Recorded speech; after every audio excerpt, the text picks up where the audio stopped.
Y otra mirada a Oriente Medio, a la guerra entre Gaza e Israel, la de Amnistía Internacional. Donatella Rovera es tal vez una de las personas con más experiencia en investigación de crímenes de guerra, abusos de derechos humanos en conflictos y crisis. 30 años recorriendo países en conflicto, documentando crímenes de guerra. Nos atiende a esta hora. Señora Donatella, buenos días, buena tarde para usted. No sé dónde se encuentra. Buenas tardes. ¿Dónde está? Ahora mismo estoy en Dakar, en Senegal. En Senegal, bueno. Veo que no la tiene fácil. Va usted de problema en problema. Mire, no hay discusión de la acción condenable de Hamas contra población civil en territorios de Israel y lo que le costó la vida a tanta gente que no tiene que ver con el conflicto. Pero quisiera saber, para usted como experta en crímenes de guerra y de alguna manera las leyes de la guerra, la respuesta de Israel se ajusta al marco internacional de la guerra. No, por supuesto. Como ha dicho usted, efectivamente no hay justificación por los crímenes cometidos por Hamas y otros grupos armados palestinos hacia los civiles israelíes. Eso es absolutamente claro. Pero al mismo tiempo, Israel no puede responder a los crímenes cometidos por Hamas cometiendo más crimen, porque lo que está haciendo las fuerzas israelíes en la banda de Gaza desde el 7 de octubre son bombardeos indiscriminados, bombardeos que han matado más de 3.500 personas, la mayoría son civiles, más de 700 niños. O sea, los civiles de Gaza no tienen responsabilidad por los crímenes cometidos por Hamas. Israel eso lo sabe muy bien. Lo que está haciendo Israel es, de una parte, son ataques completamente indiscriminados que están matando a familias enteras, día después de día, no ha parado cada día, y imponiendo un bloqueo total. La población de Gaza se encuentra sin las cosas de base. Agua limpia para beber hoy día no hay en Gaza. El acuífero de Gaza está muy contaminado, así que el agua se necesita, tiene que ser desalinizada, y eso no se puede hacer porque no hay electricidad. No hay combustible para los generadores, para la electricidad. Los hospitales no tienen medicamento que necesitan. Es una situación absolutamente catastrófica, y no tiene que ser así, porque aún durante la guerra no todo es permitido. Hay leyes que son muy claras. El derecho internacional humanitario prohíbe completamente de tomar por objetivos civiles o de lanzar ataques que son indiscriminados, que no hacen diferencia entre objetivos militares y civiles. Israel, por supuesto, tiene el derecho de proteger a sus ciudadanos, a tomar medidas hacia los grupos armados que cometen ataques hacia Israel, pero no tiene derecho de tomar por objetivo civiles en Gaza y infraestructuras civiles, lo que está pasando cada día. Sí. Israel ha negado haber utilizado fósforo blanco en Gaza. ¿Qué pruebas tienen ustedes de que las fuerzas de defensa de Israel han utilizado fósforo blanco sobre los civiles en Gaza?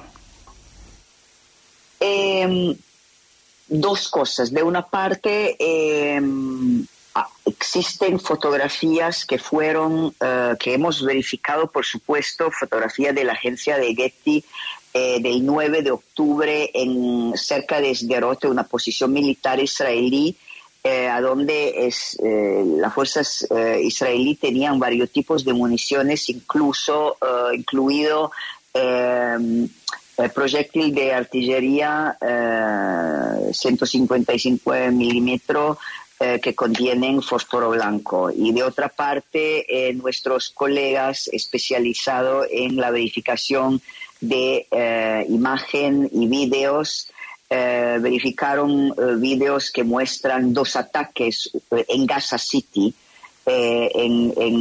cerca del puerto y en el barrio de Zeitún, a donde se lanzaron estos proyectiles con fósforo blancos. Así que de esa manera lo pudimos verificar. Por supuesto, esa no sería la primera vez que las fuerzas israelíes utilizan este tipo de municiones, que no es prohibido, simplemente es prohibido utilizarlo a donde hay civiles, porque es un tipo de municiones que sirve en el campo de batalla, que es completamente indiscriminado y que no se puede utilizar donde hay civiles, y teniendo en cuenta que Gaza es uno de los territorios con poblaciones con la más alta densidad de población. Así que los civiles no se pueden proteger de ataques indiscriminados de ese tipo. Mire, doña Donatella, aquí mis compañeros tienen muchas más preguntas, pero al final nos vamos a estrellar con la misma pregunta, que se la quiero adelantar. ¿Esto se va a acabar cuando Israel haya matado a todos los palestinos de Gaza? Porque en las Naciones Unidas no va a pasar nada. Naciones Unidas levantarán la mano todos los países, pero mientras que Estados Unidos siga apoyando a Israel, pues habrá que esperar hasta la muerte del último de los palestinos. Bueno, mire, yo soy investigador, así que no sé lo que va a pasar mañana. Lo que sé es lo que he podido investigar y averiguar y comprobar.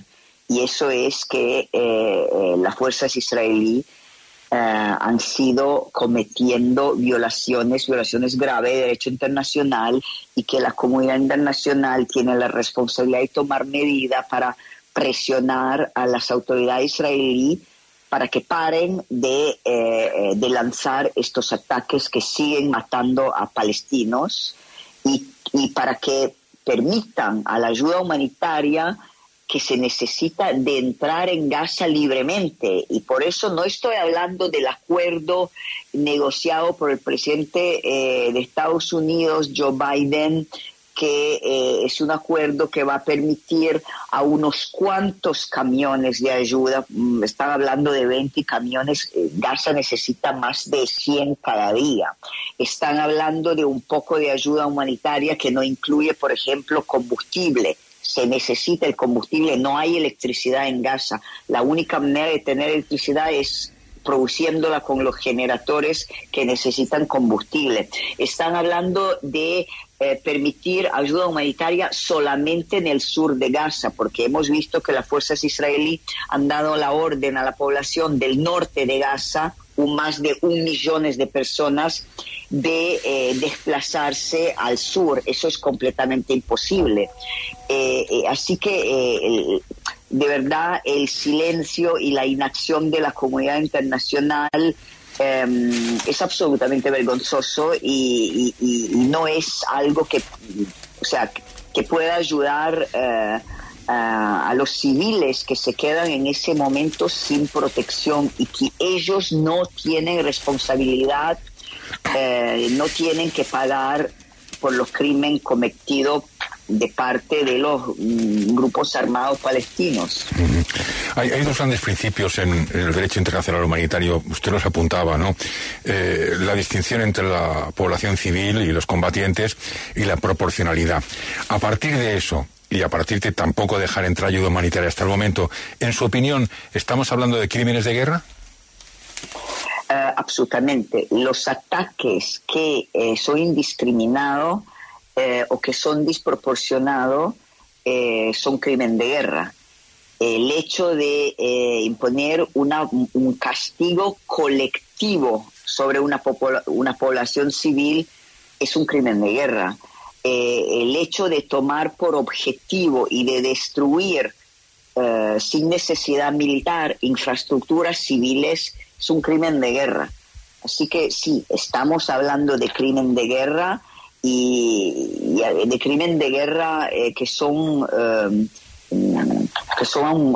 un nivel muy importante. Lo que hemos visto en las 2 semanas pasadas, ni siquiera son 2 semanas, son 13 días, y el nivel de destrucción y de vidas y de infraestructura civil es algo que no hemos visto antes. En Gaza hemos visto muchas operaciones militares israelí que han matado a muchos civiles palestinos y que han destruido mucha infraestructura civil en Gaza, pero a este nivel estamos a frente a algo de mucho más grave, y en la necesidad de acción de la comunidad internacional es mucho más urgente de lo que ha podido ser en otro momento.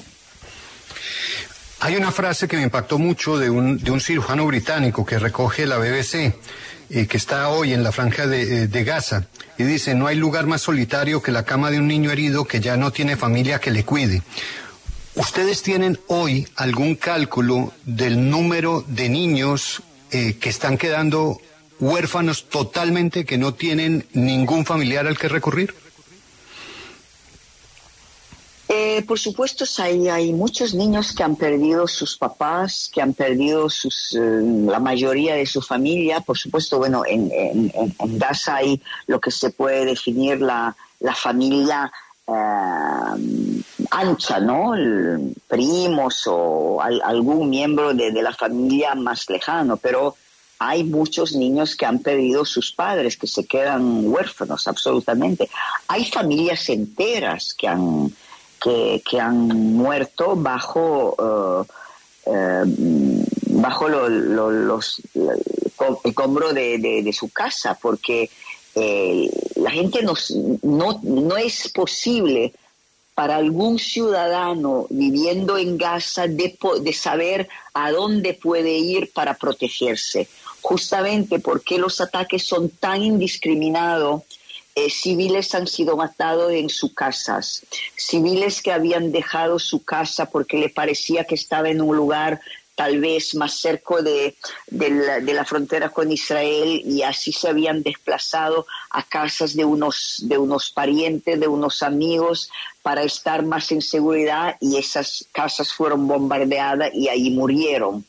Civiles en la calle haciendo las tareas de todos los días, ¿no? De cualquier, yendo a buscar comida o comprar cualquier cosa, han sido matados en bombardeos. Así que de verdad no hay lugar a donde los civiles pueden protegerse, y los civiles están viviendo, que sean niños, que sean mujeres, que sean hombres, que sean personas mayores, que sean personas con disabilidades, están viviendo esta situación que no saben si van a estar en vida dentro de media hora o mañana. Y no hay absolutamente nada que puedan hacer para protegerse. Los padres no hay absolutamente nada que puedan hacer para proteger sus niños.